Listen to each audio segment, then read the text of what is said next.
Hey everybody, this is Chad and Oh, I'm not in it, but Jack. Jack. Oh well, so and Starship. I don't wonder if this one has a name. We're not sure, but we wanted to come in and show you probably the last sunset on this Starship before it heads to orbit. There've been a lot of people, a lot of furious activity here today, working on getting this thing ready for launch. In the morning, I expect that we're going to see this thing go to orbit. And if we're really lucky, the top part, which is that part there, will end up a little bit north of Hawaii. And So, we'll be in about several 100,000 pieces.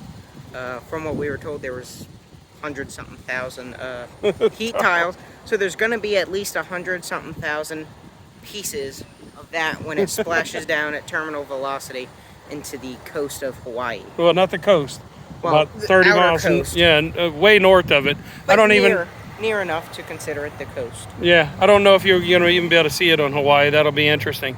But so when you look at the orbital mount there, the important part that they want to keep safe is this part and the tower, the Mechazilla and the arms, because the rockets, you can't see it here, but off in the distance is the mega base, and in the mega base you can see as you drive by, rocket after rocket after rocket currently being built. And so it's definitely going to be good. So we're trying to grow the channel. And so we got a lot of advice from, who did we get advice from? From Joe with Giga Texas, Yeah. Ellie in Space, Felix, Felix, Schlang, what about it? the launch pad. Yeah. A lot of people. A lot of Small people, stars. all of them gave us, small stars gave us advice. And the thing was, said post videos, get it up, ask people to like, share, and subscribe, comment. Like, so if you have a question and you happen to know us, don't just text us, just ask on YouTube. Get the conversation going. If we don't know the answer, we'll try to find out. We watch this stuff for fun anyway, so it's pretty good. But one of the things we want to focus on in this channel is, so I'm an older engineer, but when you see Jack and the generation like Jack, this is inspiring the next generation of engineers, and they're doing things differently. Like I was talking to one of the engineers here the other day. What they do here is going to write the textbooks that Jack's generation is going to learn on how to engineer. They do it different. They make it iterative. It's much more akin to that minimum viable product. Get it out, test it, learn. Iterative engineer. Yeah, repeat. It's excellent.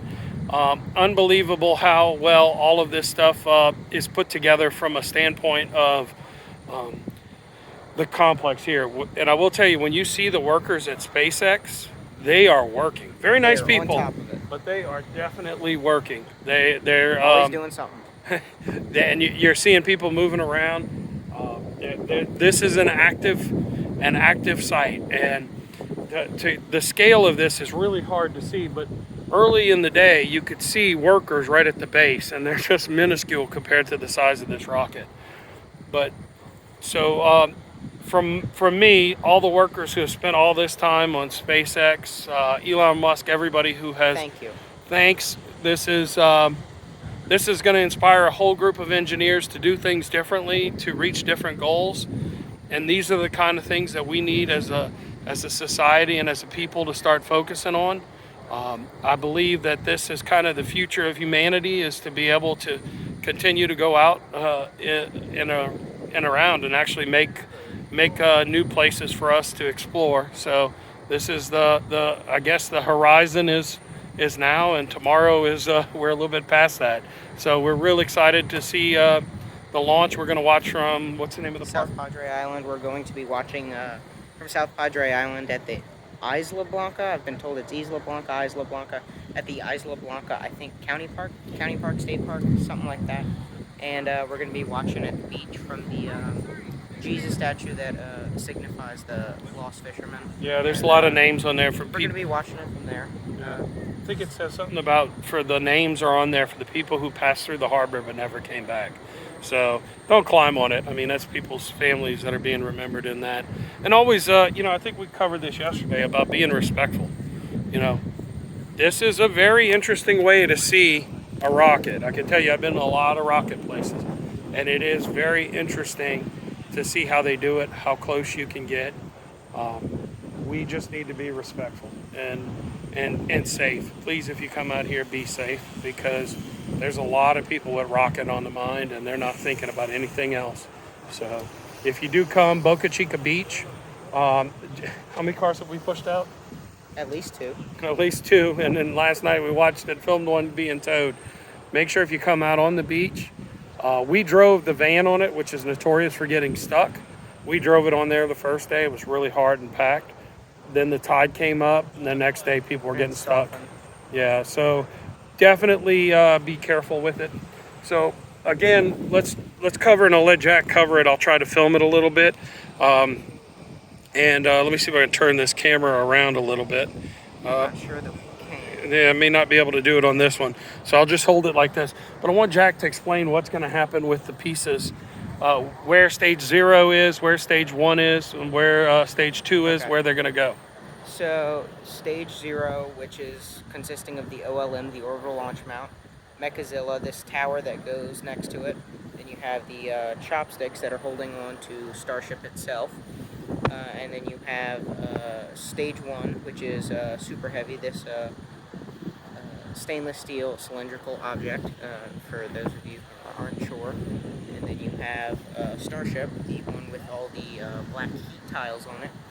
And, it's 100-something thousand tiles, so you could get the size of it. We'll have to get an exact count. I don't know if they publish that. We'll have to find out. It's a lot of tiles to cover that. I can tell you that much. Because when you see it, one whole side is covered. And I don't know I don't know exactly how they are compared to the shuttle, but if somebody wants to comment on that. They're about 12 by 12, something. I don't even think they're that big. Yeah, I was told. Not on the space shuttle, no, this one. They're about 12 by 12, a big. So we'll have to see. Place. So if somebody knows, the more accurate they can give us that'd be the better. We want to find out exactly. We haven't gotten close enough to one. I mean, we've gotten very close to one, but not enough to see it. So Jack, they're talking about what, a boost back burn for the. Yeah. So as it goes up, it's going to head southwest, like we said in our last video, or southeast. Sorry. It's going to go southeast over the Gulf, over the area between Florida and Cuba and, the Caribbean, somewhere over there. Not exactly sure where, because, when it can vary. But it's going to try to go over that, try to do somewhat full orbit around the Earth, which is going to not be fully, because you're going to go on Hawaii, which is on the other side of the U.S., so, that difference. But you're going to take off, go around, and I think several minutes into the flight, the first stage, or Super Heavy is going to separate from Starship. So this is going to separate from this. This is going to turn around and fly back to Starbase, and it's going to try to land, do a powered landing a little bit off the coast of Boca Chica Beach. Off the coast of the east side of Florida. I heard about 30 miles, maybe. 30 miles, something like that. Yeah. And then the Starship, this part, is going to go back, re-enter. I think they're going to just try to do a straight belly flop, like we said earlier. 50 meters per second into the water, and it's going to instantly disintegrate, so we'll see what happens. I'm sure they'll have some sort of footage of it. I think it'll make a big splash. What do you?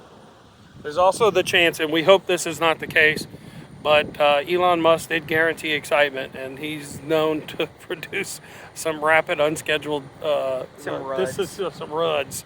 Rapid, unscheduled disassemblies. If you were watching space stuff, like we've been doing this for a while, and if you watch the space stuff and you saw when they were doing the Falcon 9 and all the testing that they did, the iterative approach doesn't always go properly. Things go bad.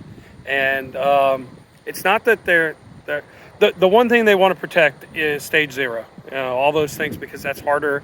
They'll slow down the timeline.